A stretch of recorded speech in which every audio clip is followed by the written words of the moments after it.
वालेकुम दोस्तों, आज मैं हूँ पिंडी की मेन बाज़ार राजा बाज़ार में। यहाँ देखो तो बहुत बड़ी ही दुकान है मच्छी की, जहाँ मच्छी बराह फ़रोख्त, यहाँ बड़ा गोश्त है।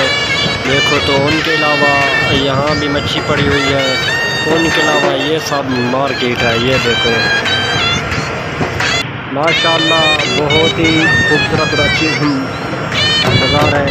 यहाँ हर चीज़ मिल जाती है, क्योंकि ये इस्लामाबाद और रावलपिंडी की मेन बाज़ार।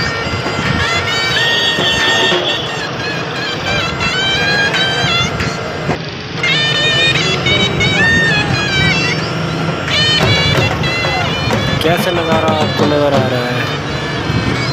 वीडियो अच्छा लगे तो वीडियो को लाइक करना है आपने।